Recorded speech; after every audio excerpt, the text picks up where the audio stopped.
ಎಲ್ರಿಗೂ ನಮಸ್ಕಾರ. ನಾನು ನಿಮ್ಮ ಬಾಲಾಜಿ ವೀರಸ್ವಾಮಿ. ನಾನಿವತ್ತು ಬಂದಿರೋ ವಿಚಾರ ಶಾಂತಿ ಕ್ರಾಂತಿ ರಿಲೀಸ್. ಮೊದಲನೇದಾಗಿ ನೀವೆಲ್ಲ ಶಾಂತಿ ಕ್ರಾಂತಿ ಸಿನಿಮಾಗಾಗಿರ್ಬೋದು, ನಮ್ಮ ಅಣ್ಣನಿಗಾಗಿರ್ಬೋದು, ನಮಗಾಗಿರ್ಬೋದು, ನೀವು ತೋರಿಸಿರೋ ಪ್ರೀತಿ ಅಪಾರವಾದದ್ದು. ಅದಕ್ಕೆ ನಾವು ಯಾವತ್ತೂ ಚಿರಋಣಿಯಾಗಿರ್ತೀವಿ. ನಿಮ್ಮ ಈ ಒಂದು ಪ್ರೀತಿ ಶುರುವಾಗಿದ್ದ ಒಂದು 2-3 ದಿನಕ್ಕೇ ನಾನು ನಮ್ಮ ಅಣ್ಣ ಶಾಂತಿ ಕ್ರಾಂತಿ ರಿಲೀಸ್ ಬಗ್ಗೆ ನಾವು ಮಾತಾಡಿದ್ವಿ. ಅವತ್ತಿಂದ ನಮ್ಮ ಪ್ರಯತ್ನ ಅವತ್ತಿಗೆ ಶುರುವಾಗಿದೆ.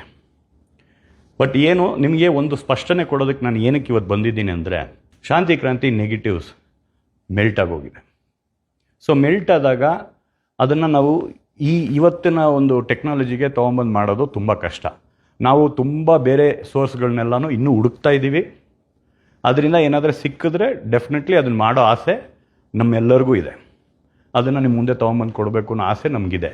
ಆದರೆ ಯಾವುದೇ ಸೋರ್ಸ್ ಸಿಕ್ಕಿದ್ರೂ ಸಹ ಒಂದು ವಿಷಯ ಏನು ನಿಮಗೆಲ್ಲ ಹೇಳ್ಬೇಕಾಗಿರೋದು ನನಗೇನು ಅಂದರೆ, ಅದು ನಾನು ನಾಳೆ ಈ ಕೆಲಸನ ಸ್ಟಾರ್ಟ್ ಮಾಡಿದ್ರು ಅದು 8 ತಿಂಗಳು, 10 ತಿಂಗಳು, ಇಲ್ಲ 1 ವರ್ಷ, ಇಲ್ಲ ಅದ್ರ ಮೇಲೇನೂ ಆಗ್ಬೋದು.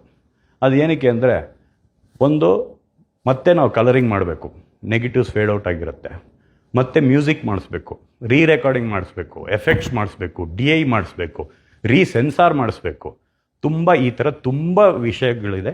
ಅದನ್ನು ಅವತ್ತೇ ನಮ್ಮ ಅಣ್ಣ ಅದ್ಭುತವಾದಂಥ ಕ್ವಾಲಿಟಿಲಿ ಕೊಟ್ಟಂಥ ಒಂದು ಚಿತ್ರ. ಇದನ್ನು ಇವತ್ತು ನಿಮ್ಮ ಆಸೆಗಳಿಗೆ ನಾವು ತೊಗೊಂಬಂದು ಬಿಡಬೇಕಾದ್ರೆ ಅದು ಅಷ್ಟೇ ಚೆನ್ನಾಗಿರಬೇಕು.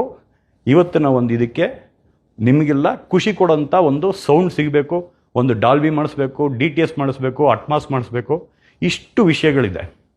ಆಮೇಲೆ ಇನ್ನೊಂದೊಂದು ಸ್ಪಷ್ಟನೆ ಕೊಡ್ತೀನಿ. ತುಂಬ ಜನ ನನಗೆ ಮಾಧ್ಯಮಗಳು, ಅಭಿಮಾನಿಗಳು, ನಮ್ಮ ಕಲಾ ರಸಿಕರು ಎಲ್ಲರೂ ನಮಗೆ ತುಂಬ ಜನ ಫೋನ್ ಮಾಡ್ತಾ ಇದ್ದಾರೆ. ಸೆಪ್ಟೆಂಬರ್ ರಿಲೀಸ್ ಮಾಡ್ತಾಯಿದ್ದಾರೆ ಸಿನಿಮಾ, ಅಕ್ಟೋಬರ್ ರಿಲೀಸ್ ಮಾಡ್ತಾಯಿದ್ದಾರೆ ಸಿನಿಮಾ ಅನ್ನೋದು ಅದು ಸುಳ್ಳು. ಅದು ಸದ್ಯಕ್ಕಂತೂ ನಮ್ಮ ಕೈಲಿ ಮಾಡೋಕ್ಕಾಗಲ್ಲ. ಸೋರ್ಸ್ಗಳನ್ನ ಹುಡುಕ್ತಾ ಇದ್ದೀವಿ. ಅದು ಸಿಕ್ತಿದ್ದಂಗೆ ನಾವು ಮಾಡ್ತೀವಿ ಅನ್ನೋದನ್ನ ನಿಮ್ಗಳಿಗೆ ಹೇಳಿಬಿಟ್ಟೆ ಅದಕ್ಕೆ ಓಂಕಾರ ಹಾಕ್ತೀವಿ.